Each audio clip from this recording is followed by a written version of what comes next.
And people should be much more concerned about the integrity of the money.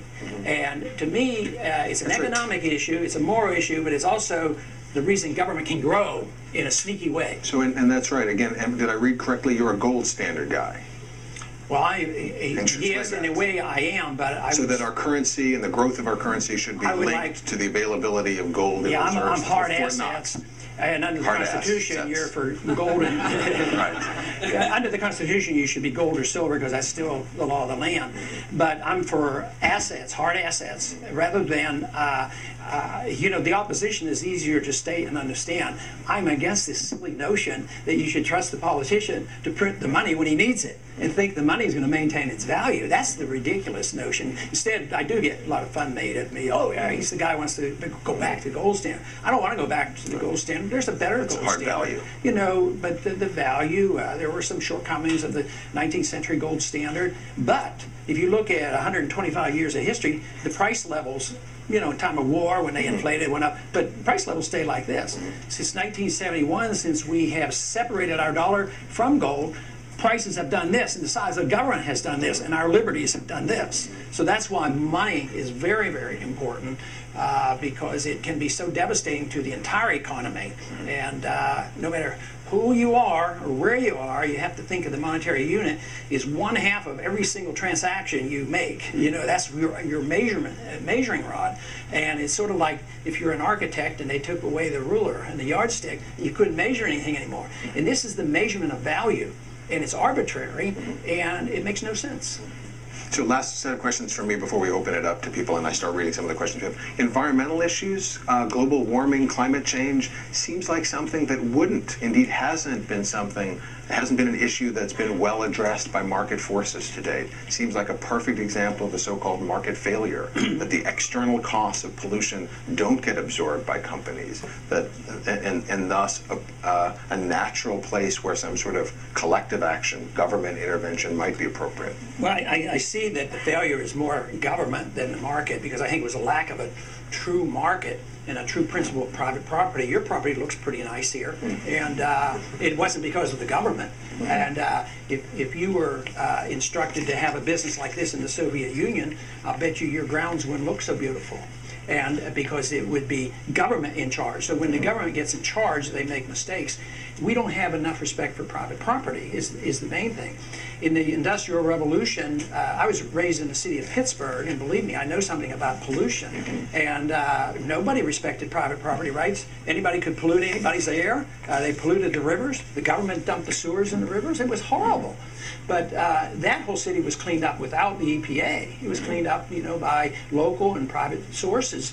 But these are global issues to some extent. Well, before we can go to global, what we can do is emphasize the fact that you as an individual have no right, although we can argue you will take good care of the property here, but you have no right to pollute the air or the water or your neighbor's property. You can't dump your garbage next door and all these things. So it's very, very protective. Early on, the courts didn't protect private property. They allowed it. And big corporations and governments were the polluters. And so in the Industrial Revolution, there was not enough respect for private property. When you come to international, the first thing is that we shouldn't overdo some of the statistics and some of the reports about global warming, because there's two sides of that argument, and people, you deserve it for yourself to read both sides of that argument. And also, which side do you believe? I don't have the final answer, but I tend to think it's overblown. Okay. I tend to think it's overblown, but I also think if there is man-made pollution, it might be in China, and I know that I'm not willing to tax you or send troops over there to close down plants in there. So what would you do? Talk to them, and if you don't have if you set a good example here, and we don't pollute and don't contribute to bad air, I mean, I think that is important. I think it is a contributing factor.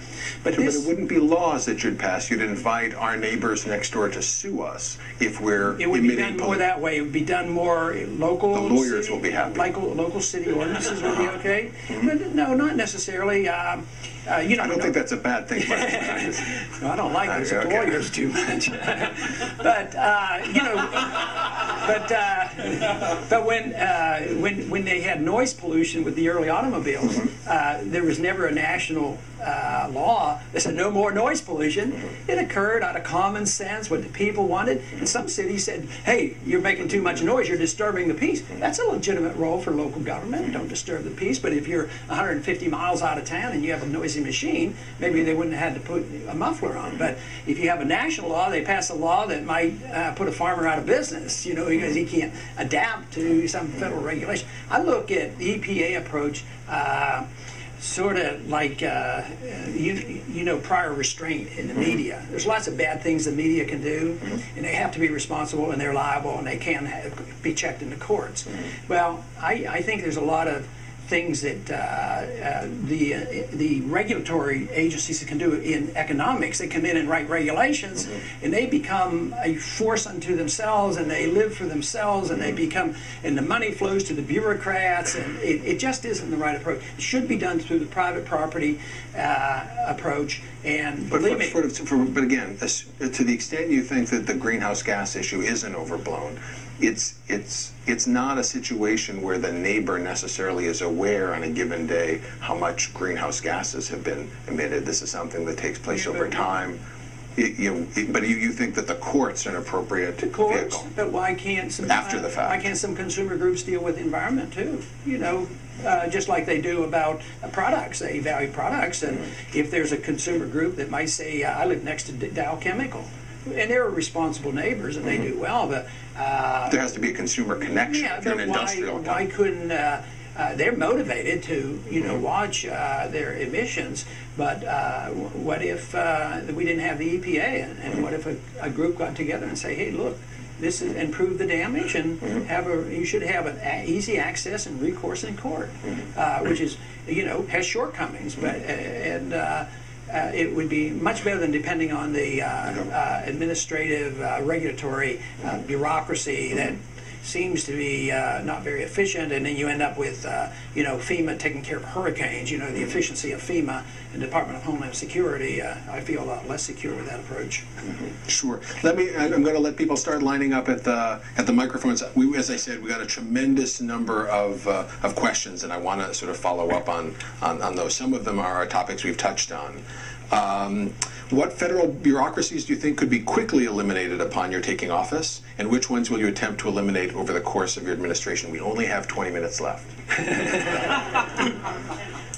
Well, I would start off with two pretty easy ones. I just don't think the federal government has the authority to regulate your local schools, so I'd get rid of the Department of Education. I would get rid of the Department of Energy. Energy should be developed in the marketplace, just like computers and electronic technology, free markets. And the Department of Homeland Commerce. Department of Commerce probably doesn't serve much. I would work on that as well. And, Health and Human Services. Health and Human Services. Eventually, they wouldn't be high targets, but those are because I have in my thoughts always transitions on priorities, because you can't turn a switch and eliminate that. You have to have goals, and I also know that we don't reach perfection in freedom, and fortunately we don't reach perfection in socialism too. But you have to have goals, and you have to move in a direction. So for medical care and things like that, I would have transitional programs, but I would emphasize that we can do that with getting rid of the taxes. Medicare would be gone. No, well, eventually. Yeah, eventually, because they'll self-destruct anyway. What happens when the dollar doesn't buy anything? I mean, they're going to be out in the streets. I want to take care of them until we have a better system. But I want young people to get out of Social Security. Why should they have to pay for it? Because they're going to pay for these trillions of dollars of obligation. They're not going to get anything out of it. So most young people say, yeah, I'd like to get out of that. But how would you pay for the ones dependent? It has to come from overseas spending. If you add up everything that we do overseas, and now with the constant additional obligation to take care of all those injuries and sickness, I mean, we're up to over $1 trillion a year in maintaining our empire. So I'd save hundreds, maybe $500 billion. You could say, have a stronger national defense, have the money to cut some of the deficit down, and still tide people over who are dependent, those who have become dependent on government. We don't have to attack them.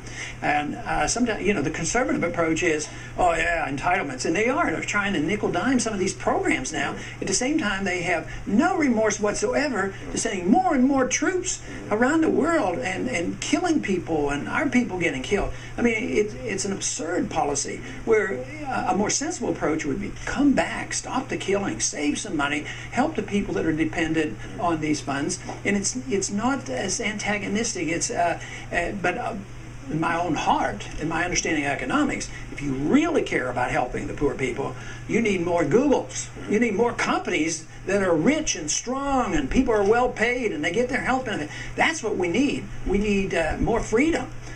We don't need more handouts and more safety nets, because the safety nets protect only the bureaucrats.